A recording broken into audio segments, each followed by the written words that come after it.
Sports live में आप सबका खैर मकदम है। मैं हूं रशीद निज़ामी और मेरे साथ हैं इस प्रोग्राम में सैयद हुमायूं कैसर। आज सबसे पहले हम एशियन गेम्स की बात करेंगे। जी हाँ, नहीं जीत पाई सिंधु गोल्ड मेडल इस बार भी। ये कुछ मामला समझ नहीं आ रहा है, कितने फोन आते हैं। यहाँ वर्ल्ड नंबर 1 सामने था उनके, ये सही बात है, लेकिन जो मेंटल ब्लॉक हो गया है सेकंड पोजीशन और सिल्वर सिंधु का, ये समझ नहीं आता है कि वो उससे कैसे निकल पाएंगे। एक बार ये ब्रेक हो जाए ना तो फिर उनको ये प्रॉब्लम नहीं रहेगी। अब हम सब कहते रहेंगे जो साउथ अफ्रीका को हम वर्ल्ड कप में कहते हैं चोकर्स, वही बोलेंगे।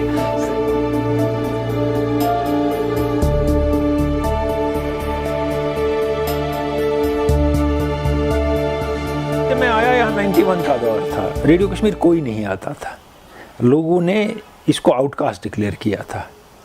तो उसके बाद आपने लोगों को लाना था। मैं युवानी का इंचार्ज बना, मैं कॉलेज गया, स्कूल गया, वहाँ रिकॉर्डिंग की बात की, जबकि रेडियो कश्मीर से एक शख्स भी बाहर रिकॉर्डिंग के लिए नहीं निकलता था। मैंने वो रिस्क लिए, मैं कॉलेज के प्रिंसिपल से मिला, हॉस्टल्स में गया कॉलेजेस के, उनको कहा तुम्हारी इतनी हालत ख़राब है हॉस्टल की, हम इसको हाईलाइट करेंगे, तुम्हारा हॉस्टल बेहतर हो जाएगा। तो ऐसा हुआ 6 महीने में इतने लोग आते थे कि मैं था, मेरे 2 असिस्टेंट थे, हमें खाना खाने का टाइम दिन को नहीं मिलता था, इतने लोग युवानी आते थे। और युवानी इतना पॉपुलर हो गया कि शायद कभी ना हुआ हो। इससे पहले पॉपुलर था युवानी, मेरे आने से पहले गानों के लिए, लेकिन कंटेंट के लिए तब पॉपुलर हुआ।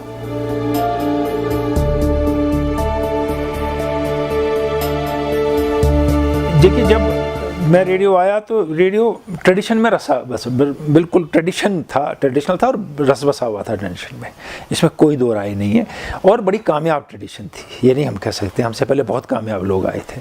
लेकिन हकीकत ये थी कि अगर हम उसी रिवायत में रहते, आज रेडियो कश्मीर कोई नहीं सुनता होता। और मुझ पे रेडियो कश्मीर का पर्सनली कोई असर नहीं था। मैं इंटरनेशनल रेडियो बहुत सुनता था, ख़ासकर बाहर के दुनिया के रेडियो इंग्लिश के। तो मैं कोई बैगेज लेके नहीं आया था रिवायत का, मुझे जो मन में आया और मुझे लगा होना चाहिए मैंने करना शुरू कर दिया।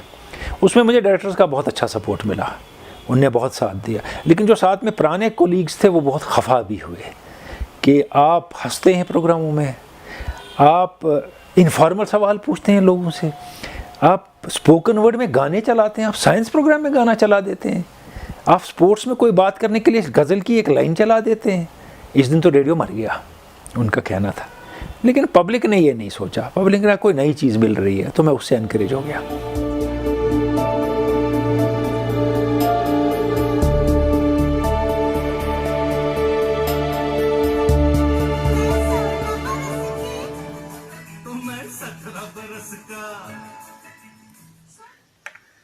यहाँ 16-17 के चक्कर में पड़ने की बात नहीं है। 17 बरस का हो गया धड़कन। मैं हुमायूं आपका खैर मकदम करता हूँ खुर्शीद, जावेद और मंसूर के साथ। 7 अप्रैल 2002 को आगाज हुआ था, 18वें साल में हम दाखिल हो रहे हैं। 17 साल मुकम्मल हो गए धड़कन के। आप लोगों की मेहरबानी से बहुत बहुत शुक्रिया आप सबका। और 16-17 का खेल खत्म हुआ, 18 की तरफ हम बढ़ रहे हैं। और धड़कन ने बहुत सी करवटें बदली, बहुत कुछ तब्दीलियां आई, इसमें सबकी बात करेंगे। कुछ लोगों से बात करेंगे फ़ोन पे जो धड़कन से जुड़े रहे उनसे भी, और खुर्शीद और जावेद भी अपने इनपुट्स देंगे। जब हमने आगाज़ किया तो कैसे किया, क्या दुश्वारियां थी, कैसे आगे बढ़े, आज अपनी बात करेंगे। लेकिन इसका ये मतलब नहीं है कि म्यूज़िक नहीं होगा और सवाल जवाब नहीं होंगे, वो भी होंगे। उसके बगैर तो धड़कन का गुजारा ही नहीं है।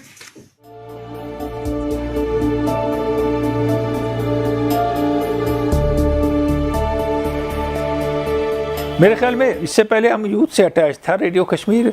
कोई शायर था जवान, कोई शॉर्ट स्टोरी राइटर था, कोई सिंगर था, वो सब रेडियो आते थे।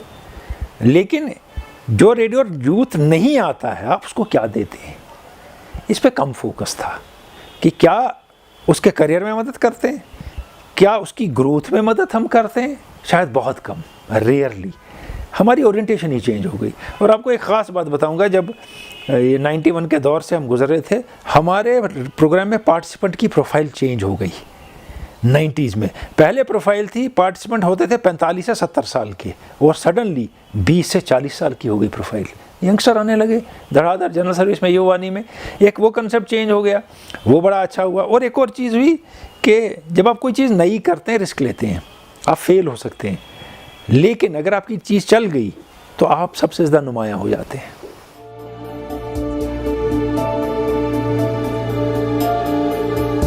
मैं लोगों में पर्सनैलिटी डेवलपमेंट सिखाता हूँ लोगों को, मैं कम्युनिकेशन स्किल्स सिखाता हूँ, फेसिंग एन इंटरव्यू सिखाता हूँ, मैं असिस्टेंट प्रोफेसर्स को काउंसल करता हूँ, मैं टीचर्स को काउंसल करता हूँ, उनके साथ सेशन करता हूँ, मैं BBC वर्ल्ड सर्विस ट्रस्ट के लिए, फोर्ड फाउंडेशन, पैनास साउथ एशिया के लिए वर्कशॉप्स कंडक्ट करता हूँ, मैं उनका कंसल्टेंट ट्रेनर हूँ। तो जो मैंने स्किल सीखी है वो मैं इम्पार्ट करने की कोशिश करता हूँ। और एक और चीज़ है इसमें, मैंने सीख ली वो नहीं चलता है। जो मैंने समझिए वर्कशॉप किया है जनवरी में किसी मीडिया के लोगों के साथ, नया वर्कशॉप मेरा सितंबर में है, मैंने नया कुछ करना है, मैं उस पर नहीं रह सकता जो मैंने पहले किया है, मुझे खुद नया कुछ सीखना है।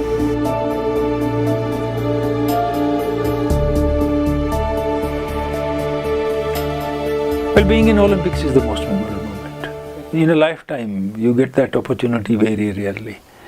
You know, talking to say Usain Bolt, Roger Federer, interviewing all Indian greats, maybe Saina Nehwal, Bobby and Jones, and then you have all other athletes of India, maybe Mary Kom, Manavjit Singh Sandhu, anybody and everybody, meeting them, talking to them. That's just out of this world, the atmosphere that an Olympic generates.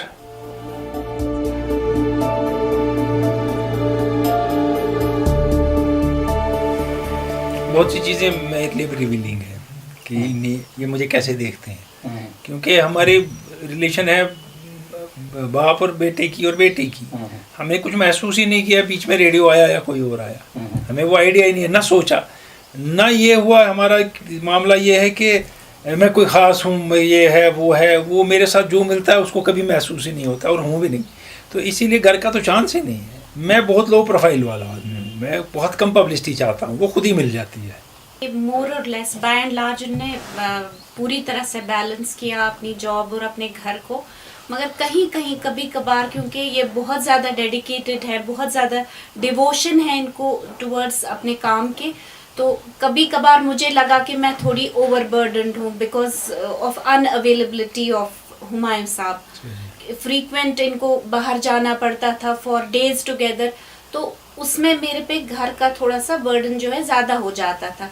बाकी तो overall मैं ये कहूँगी बच्चों की development में, घर के केयर में, he has been an excellent father, excellent husband. He was always there for me whenever I required him. He was never absent whenever I needed him. He was always with me and he never left me alone. I never felt that he was not there for me.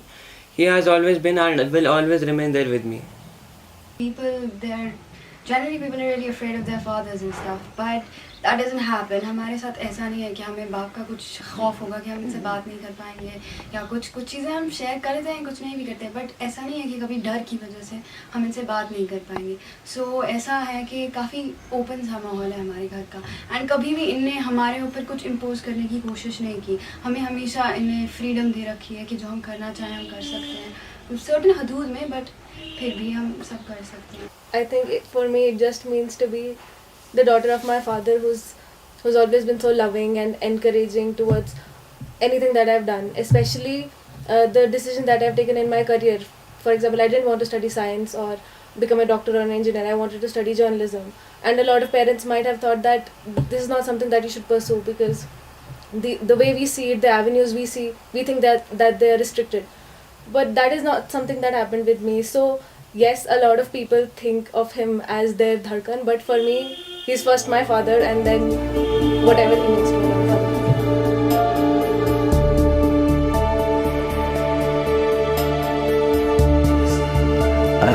Personally, I find that yes, of course, there is no other one who comes to my mind straight away as Humayun Kaisar whenever I think of radio. The radio is there, Humayun is there, means to me, radio in itself is, they can be exchanged. I don't know whether you agree with this, radio and Humayun Kaisar to be exchanged with this. Because the kind of solidity, the kind of growth, the kind of intensity, the kind of strength that the radio as a medium of knowledge, information, understanding has, he completely equates that knowledge in Humayun Kaisar. 1998 में जब मुझे पहली बार श्रीनगर आने का मौका मिला अपनी higher education के लिए, तो उस वक्त अगर कोई ऐसा शख्स था जिसने मुझे पहली बार नोटिस किया और एक अपॉर्चुनिटी मुझे दे दी कि मैं अपना जाके कहीं पर टैलेंट अपना डिस्प्ले कर सकूं या मैं कोई ऐसे इवेंट में पार्टिसिपेट कर सकूं जहां पे मुझे कुछ नया सीखने को मिलेगा, वो सैयद हुमायूं कैसर साहब थे।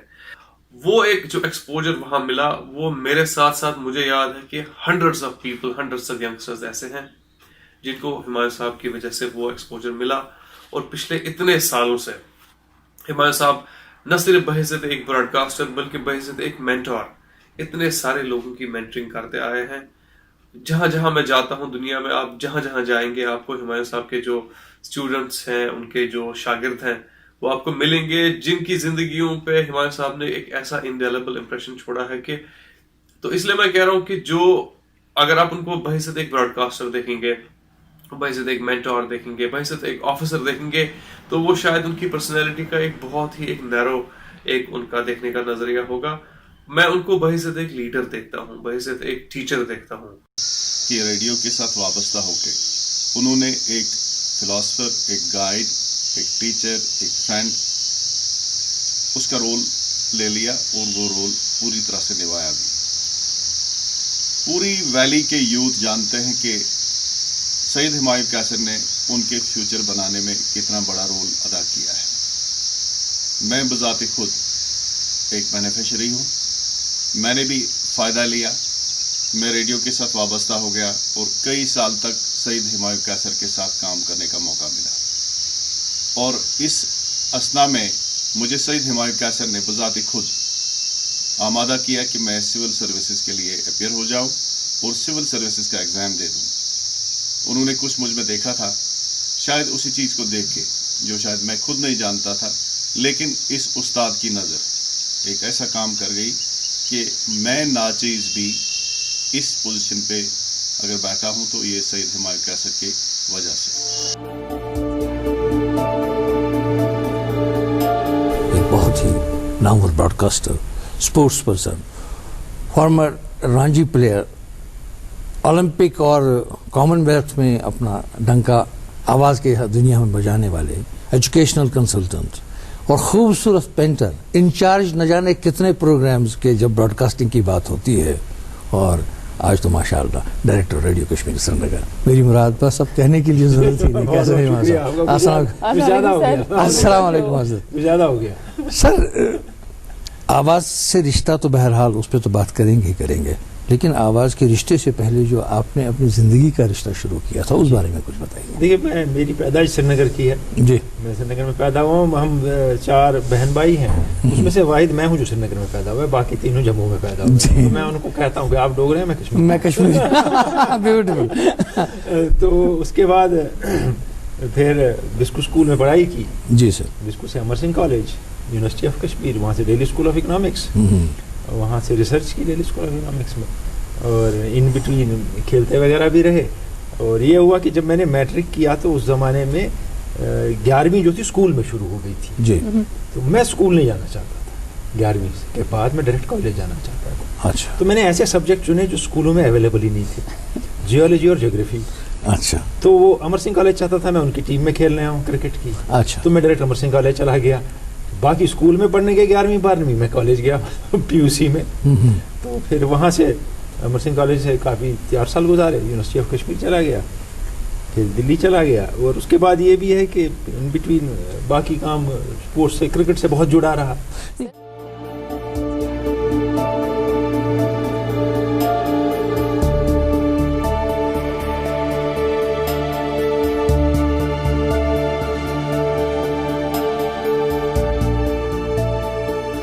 I think institutions are always bigger than persons. Radio Kashmir is much bigger than who I am or who I will be. So it's going to survive and flourish.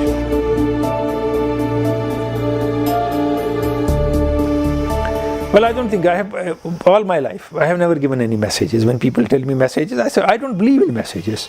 No message at all. But keep your eyes and ears open. Don't be biased about situations. And have an opinion which is your own, not which you have purchased or bought from someone.